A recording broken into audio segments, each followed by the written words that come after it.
Hello everyone, this is Common Cues. Today's question asks, does Islam allow slavery?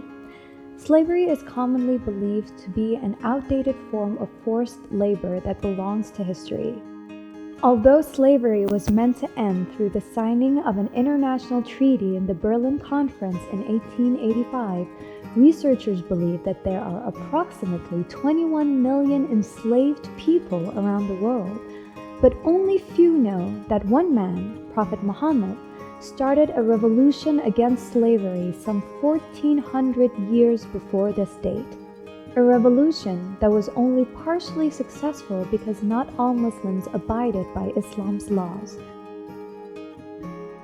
Islam, from its onset, has slowly but constantly tried to abolish the institution of slavery and has been the only religion, to date, that has prescribed the liberation of slaves as a virtue.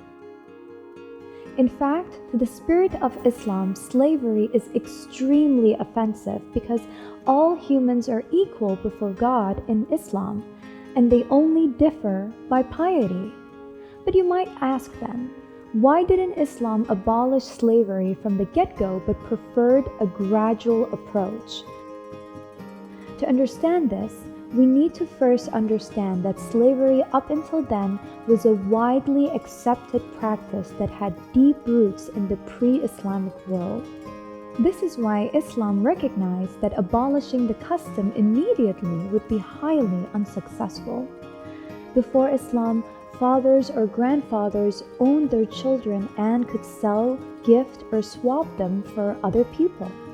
Also, rulers or chiefs in armies owned their citizens or soldiers and could enslave them at will.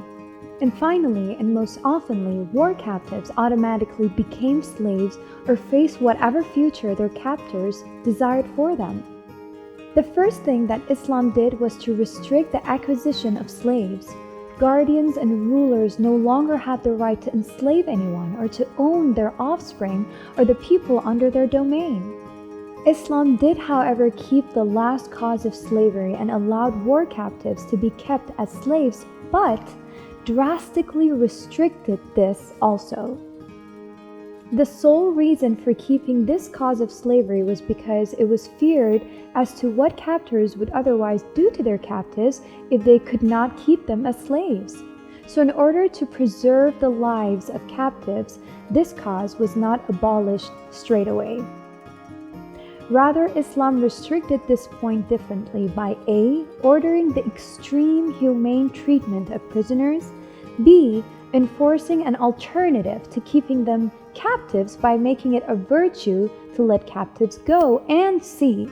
By enforcing the law that prisoners could buy themselves free by performing a good deed.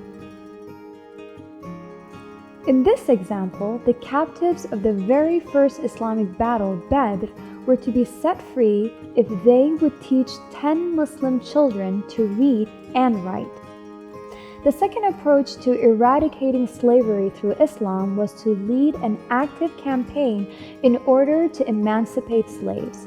In this way, Islam ordered freeing a slave as compensation for having committed a small sin. For example, to make up for not fasting a day in the holy month of Ramadan for no legitimate reason, the person had to free a slave and refast that one day after the holy month. Islam also declared that if a slave's master was to die, or if the slave became handicapped or blind, then the slave would automatically become free. If a slave woman bore a child while working for her master, she was not allowed to be sold, and neither was her child. In the case that she bore a child by her master, then the child was to automatically attain the status of the father. The Quran also clearly states that it is obligatory for a Muslim to help slaves to get freed if they wish to be. Through Islam, slaves did not only get the right to sue their masters in cases of maltreatment, but also the right to go into a written emancipation contract with their masters that would record the terms for ransom agreed upon by both parties.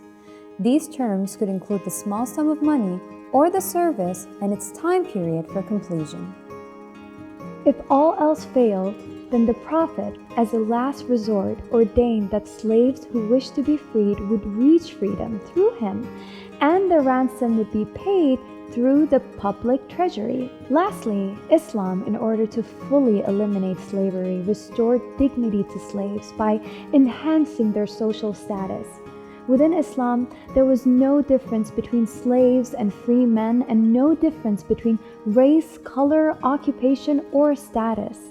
This became most clear during the daily prayers in which slave, master, soldier, and leader would pray shoulder to shoulder in one unified direction. It's interesting to know that some very well-known and respected early followers of Islam were slaves. All in all, Islam took a gradual approach to the elimination of slavery because it believed in giving the freed slaves also an adequate means of living after they were released.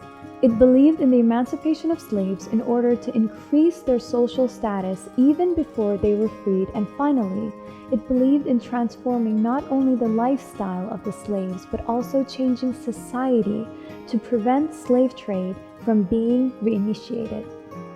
If you have any other questions, don't forget to ask us, and remember, your question is our question too.